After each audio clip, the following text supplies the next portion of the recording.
Mister Rajan Sharma पिछले 5 सालों से अपने बड़े मकान में अपनी बेटी के साथ हंसी खुशी रह रहे थे। उनकी उम्र अब 60 को पार कर चुकी थी और बेटी प्रिया अब 50 की होने को थी। उम्र का ध्यान रखते हुए बेटी ने उनका सारा कामकाज अपने कंधों पर ले लिया। प्रिया अपने हर काम को बहुत अच्छी थी, जितने अच्छे से वो अपने पापा, घर और उनके कारोबार का ध्यान रखती थी, कोई और शायद ही रख पाता।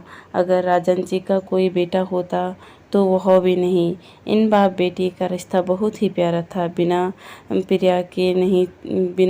पापा के प्रिया को नहीं चलता और बिना प्रिया के उनके पापा को किसी काम में मन नहीं लगता। कभी कभी ऐसा लगता जैसे राजन जी प्रिया के बाप नहीं, उसके बेटे हैं। प्रिया की हरकतें ही कुछ ऐसी थी। पापा को सुबह जल्दी उठकर ज़बरदस्ती वॉकिंग के लिए भेजना हो या छोटे बच्चों को जैसे दवाई पिलाते वैसे ही पापा को दवाइयाँ उन्हें खिलानी हो।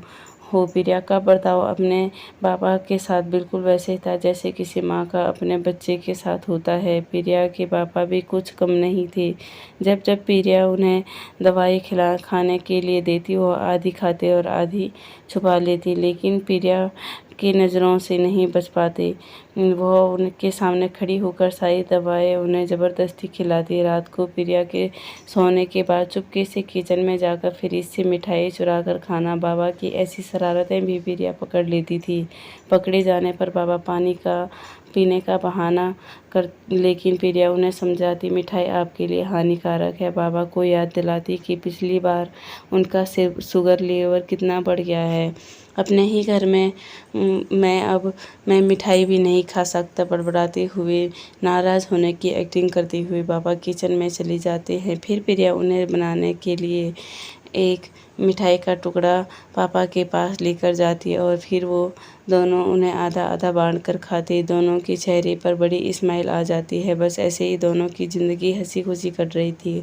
उनका घर बहुत बड़ा था, कई कमरे थे, इसलिए उन्होंने सोचा एक किराएदार रख लिया जाए। पैसों के लिए नहीं, बल्कि प्रिया के ऑफिस जाने के बाद अकेले रह रहे राजन जी को थोड़ा सा सही किसी के साथ मिल जाए, इसलिए जल्दी ही एक किराएदार फाइनल हो गया। उसका नाम अमर सिंह था।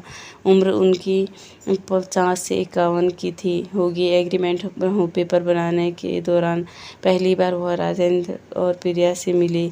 उन्हें दोनों से मिलकर काफ़ी अच्छा लगा। अब अमर सिंह अपनी बीवी के साथ राजन जी के घर में किराएदार के तौर पे रहने लगे थे। थोड़े दिन बीते थे, लेकिन अमर सिंह राजन सिंह बहुत अच्छी तरह घुल मिल गए थे। वह दोनों सुबह सुबह अब साथ में वॉकिंग जाया करते थे। कभी वह अमर सिंह के साथ, कभी अमर सिंह और उनकी बीवी प्रिया और राजेंद्र जी के साथ डिनर किया करते थे।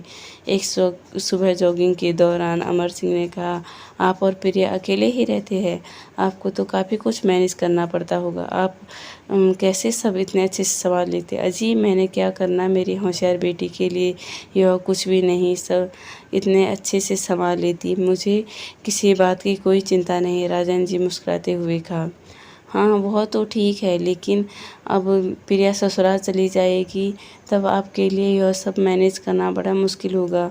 आपका कोई बेटा भी तो नहीं है और आप अकेले ही इतने बड़े घर में रहते हैं।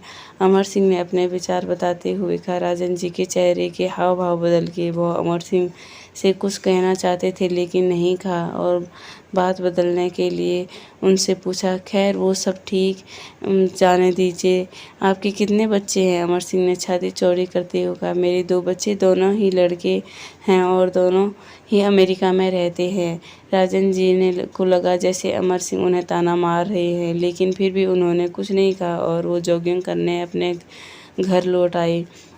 कुछ दिन बीते। राजन जी ने अमर सिंह को अपने साथ खाने के लिए बुलाया, क्योंकि अमर सिंह की पत्नी किसी काम से बाहर गई थी और वो अकेले थे। अमर सिंह, राजन जी और प्रिया डाइनिंग टेबल पर बैठकर खाना खा रहे थे कि पहला निवाला खाते हुए अमर सिंह ने खाने की तारीफ करते हुए कहा, प्रिया बेटा, तुमने आज बहुत अच्छा खाना बनाया है। राजन जी ने गर्व महसूस करते हुए कहा, हाँ मेरी बेटी बहुत अच्छा खाना बनाती है। अमर सिंह जी बोल पड़े, यह तो बड़ी अच्छी बात है। उसके ससुराल वाले उसे बड़े खुश रखेंगे। प्रिया उनसे कुछ कहना चाहती लेकिन राजन जी ने उसे रोक दिया और बात बदलने के लिए प्रिया ने पूछा, कारोबार कैसे चल रहा है, कोई दिक्कत तो नहीं हो रही? प्रिया कारोबार की सारी जानकारी और स्थिति अपने पापा को बताई, जिसे अमर सिंह भी सुन रहे थे और वो प्रभावित होकर बोली, वाह प्रिया बेटा, मानना पड़ेगा, जिस तरह तुम सारा काम काज संभाल रही है, तुम राजन जी की बेटी नहीं बेटा हो बेटा।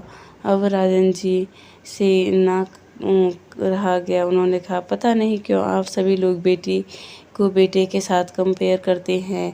ऐसा एक ही काम क्या है कि किस फील्ड में बताइए जिसमें बेटियां अपना नाम न बनाया हो। सारे अरे आसमान में प्लेन उड़ाने से लेकर देश में सर्वोच्च पद तक पर बैठे देश चलाने वाली बेटियां हमेशा से अपने आप को साबित किया है, लेकिन आप जैसे लोग अभी भी उनकी तुलना बेटों से ही करते रहोगे। होते होंगे बेटे सबके लिए ज़्यादा इम्पोर्टेंट, मेरे लिए तो मेरी बेटी ही सबसे बढ़कर है और मैं यह फ़ख्र से कहता हूँ कि जो मेरी इस बेटी ने मेरे लिए किया है, जितना प्यार मुझे किया है, उतना दुनिया का कोई भी बेटा नहीं दे सकता। चलिए मैं आपसे ही पूछता हूँ, आपके 2 बेटे हैं ना, बताइए वो साल में आपसे कितनी बार मिलने आते? अमर सिंह जी की दुनिया बदल चुकी थी, अब आप भी बदल जाइए। बेटी को बेटी रहने दे, उसे बेटा बनाने की कोशिश मत कीजिए। दोस्तों, इतनी सुंदर कहानी का एक छोटा सा सारांश आपको बताते चलूँ। आप जब भी किसी बेटी का सम्मान करोगे तो एक बेटी की तरह करना। ऐसा कभी मत कहना कि तुम बेटी नहीं बेटा हो। आपको यह कहानी कैसी लगी कमेंट बॉक्स में ज़रूर बताएं और सब्सक्राइब ज़रूर करें। धन्यवाद।